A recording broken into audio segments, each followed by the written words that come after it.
All right, this is your man, Sir Earl, coming at you. Podcast number 148. Today is Monday, about 11:30 a.m. All right. It's been really rough couple of weeks. So there's, some come to you on Monday. I was trying to get this thing up. But we've just been having a lot of ups and downs and lot of complex situations that we had to take care of. So we've been just like crazy busy. Um, the first thing, there's several subjects that I wanted to cover. That's been kind of on my mind lately.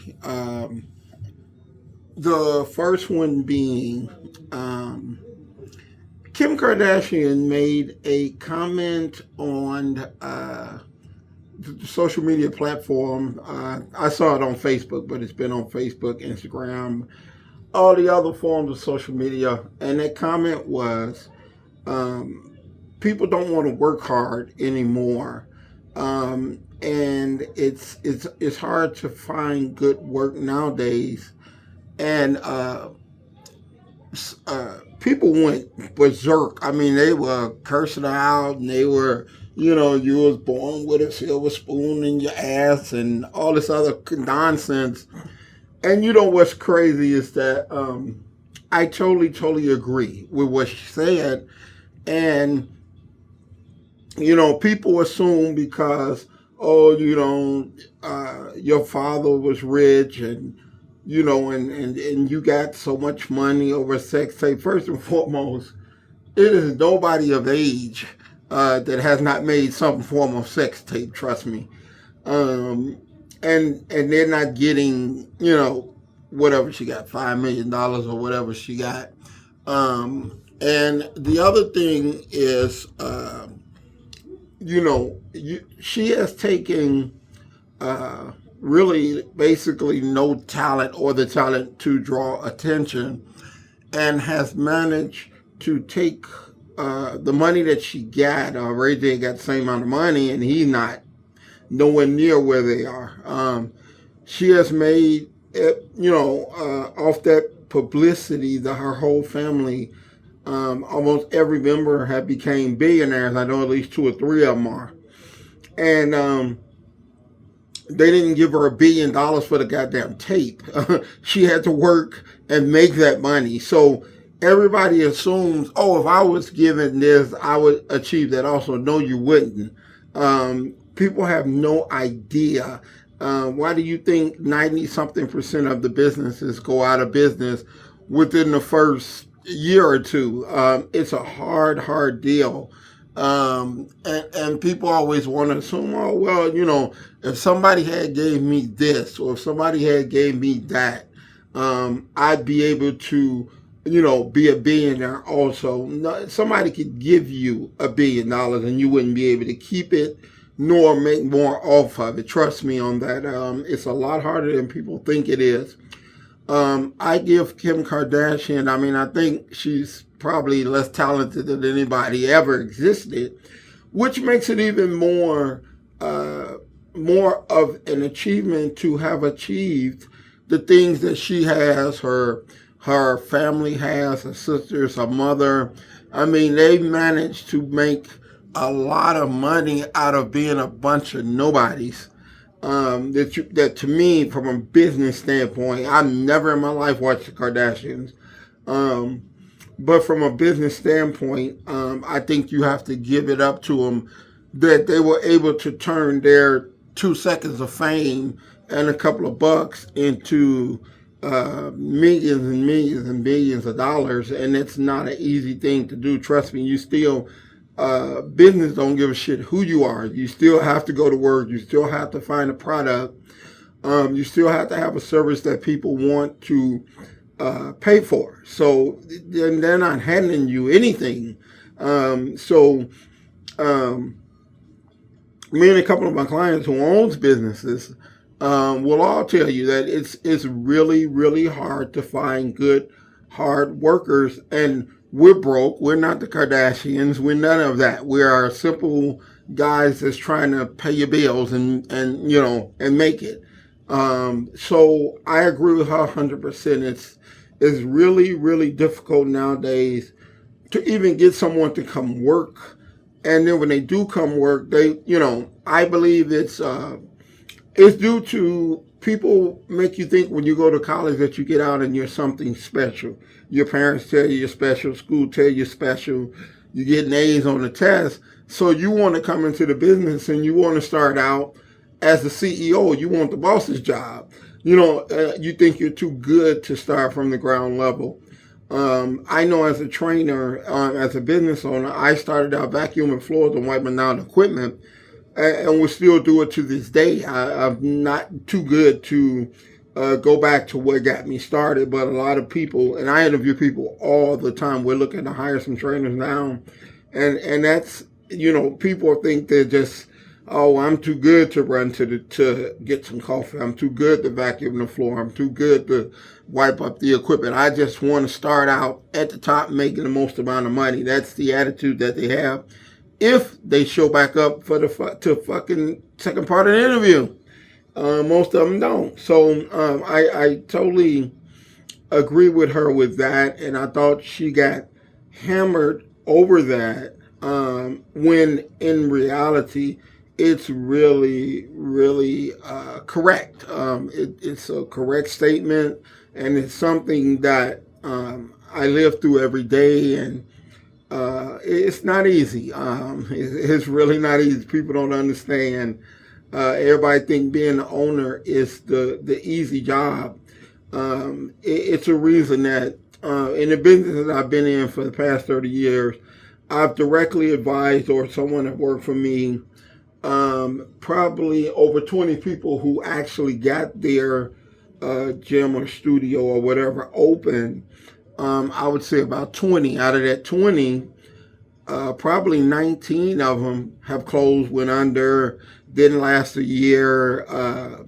And the one that's still open, I don't expect him to be open much longer because he had to go back and get a job to support, try to be his own boss, which is counterproductive. But hey, that's his issue. If it was easy, everybody would be a success. It's not as easy as people think it is. It's been 30 years and I'm still working my ass off to try to get there. So it's not as easy as people think it is. So that's one thing. I totally agree with the Kim Kardashian statement. I don't agree with Kim Kardashian, but I agree with the statement. And I disagree with all the people that have, they was killing her on social media. I've never heard a person talked about so bad or called so many names in my life. They roasted her big time. So, get off of her, all right? The second thing that I wanted to talk about that's really, really hit home to me is that today is Monday, so Thursday, my best friend, my Yorkshire Terrier, someone that we've had the dog for 16 years. We had to. She became so sick that we had to have her put down, and it's been like one of the hardest things I ever had to go to. If anybody ever own pets, some people I know. I used to listen to people that talked about their pets, be like, "What? Come on, dude, it ain't that damn serious." No, it's that serious. I like pets more than I like people. I like dogs more than I like people because dogs love you. Pets in general, I never have owned a cat, but dogs in general, they love you unconditionally. They're just happy to see you each and every day that you come home.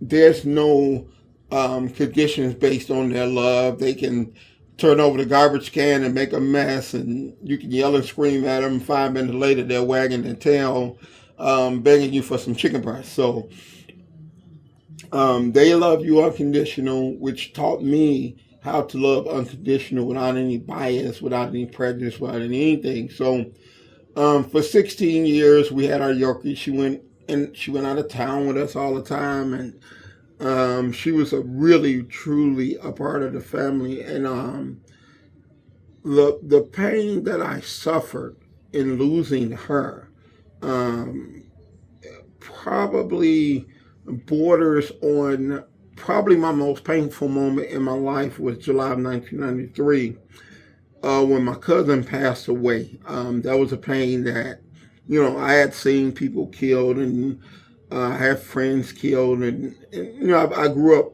seeing death at a close range, but that pain of losing my cousin, if you can imagine a horse kicking you in your chest, and just the pain and the breath it takes out of your body, and just it just depletes you. You lose half your soul. Losing Michi, which is my Yorkie, borderline on that kind of pain. It's still, today is Monday. We lost her on Thursday. She got really, really sick on Tuesday, so I kind of knew we would have to put her down. I'm still trying to adjust to it. I still expect to see her at the door. I still expect her to beg for some of my chicken breasts. I still expect her to, beg me for a treat, or, you come in the house and, like I said, she's just happy to see you, and, she lick you on your face, which is her interpretation of giving you a kiss, and just, it's been since last Thursday, it's been a really, really hard time for me and my family. It's very difficult to adjust to some person. I call her a person because she was a part of the family, and it's very difficult for someone to be a part of your life for. We had her for 16 years, and every day, 365 days a year, for 16 years, this person was there. Happy to see you. They don't care what kind of day you had. You could be having the shittiest day, and you come home, and all she wants to do is love you unconditionally and play and get treats and eat your food, and you know what I mean, and make your day that much happier. They don't know you had a bad day. They just want love, and they just want to give love. So it's really difficult. I didn't think it would be really as hard as it had became. I really didn't. I thought, oh, okay, well, just get another one. I'm not in a rush to get another one. I will eventually get another one because they just bring so much joy to your life. But right now, I've had people calling me, texting me, hey, my neighbor, her dog just had some Yorkies, so if you want one, nah, it's kind of too soon. It's kind of like really, really too soon. Let me absorb this and let me get my life back on some type of normality. We have a lot of things that we're doing here. I was actually starting a clothing line for her. I just got my logo done and got a trademark, and it was going to be sold for dogs or cats, and it was going to be called Underdogs on Top. So it was just like I just got the logo and had it trademarked and everything like that. So I was going to be making a lot of special pet wear for her. And every time I see it now, I see the logo. It's difficult. All right. So the only people that will recognize what I'm talking about are people that are pet lovers. If you're not a pet lover, you'll go, "What the fuck is this dude talking about?" Um, if you do have a pet, you'll know what I'm. If you ever lost a pet, you'll know what I'm talking about.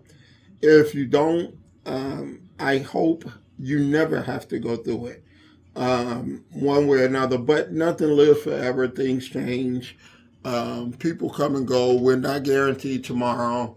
So, we had 16. That's the bright side I look at. We had 16 great years with her.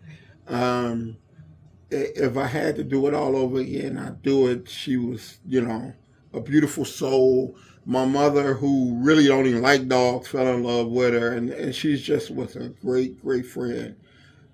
So here's to meet you, all right? So until next week, I'll try to get this thing up a little bit earlier. So until next week, this is your man, Sir Earl, and I'm checking out. Peace out, y'all.